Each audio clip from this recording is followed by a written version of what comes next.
mystery of Helltown is as chilling as its name. In the 1970s, the federal government ordered a sudden evacuation of this small town to make way for a national park. Families left their homes, leaving behind belongings, memories, and perhaps something far darker. The park project was mysteriously abandoned, leaving the town to decay. But it wasn't just time that took its toll on Helltown. It was the whispers of the unexplained. Locals report strange noises echoing through the woods, disembodied voices, screams in the dead of night, and footsteps that follow but leave no trace. They say the woods themselves are alive with the spirits of those who once called this place home, and perhaps those who never left. The buildings tell their own story. Eerie apparitions have been seen in the windows of empty homes. Shadows move where no light exists. Inside, furniture sits as if waiting for its owners to return.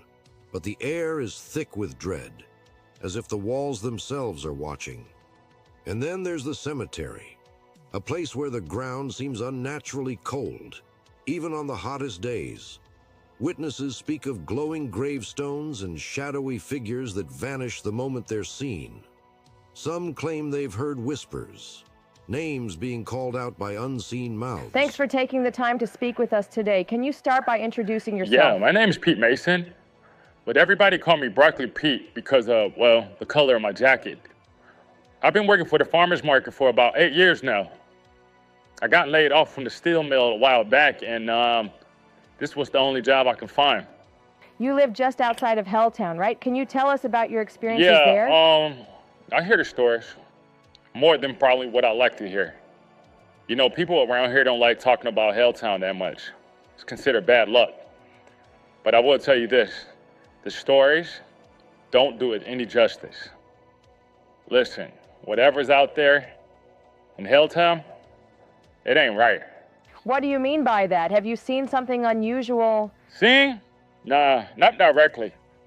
But one time I was coming from a buddy's place, and I decided to take the road that runs along the edge of the woods near Helltown. And yeah, it was quiet. No crickets, no birds, no nothing. And then out of nowhere, I just heard it, a loud scream. It didn't sound like a human scream either. It sounded angry, like a growl. I was scared. That must have been terrifying. Do you think the curse is real? Real? Yeah, it's real. My grandma always said that land was cursed way before it was called Helltown. Something about the spirits was woken up when they built the chemical plant on that land like back in the 70s. The chemical plant ended up shutting down and everyone left, but something stayed. My suggestion is don't go out there during nighttime. Hell, not even during the day. Because whatever's out there, it ain't right. Do you think the stories about Helltown are exaggerated for Man, tourists I wish and they thrill were. seekers? Wouldn't have to sleep with a bat underneath my bed if you know what I mean. I'll tell you, people that go to Helltown looking for answers don't usually like what they find.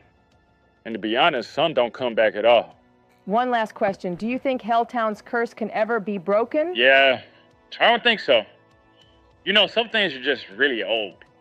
You know, whatever's wrong with Helltown has been wrong for a long, long time. And what I suggest is just to stay out of the woods and just stay away from theirs. Just stay away. Thank you for sharing your experiences, Pete. Stay safe yeah, out you here. too. And hey, maybe don't stick around after sunfall. It's not safe. Urban legends have only fueled Helltown's sinister reputation.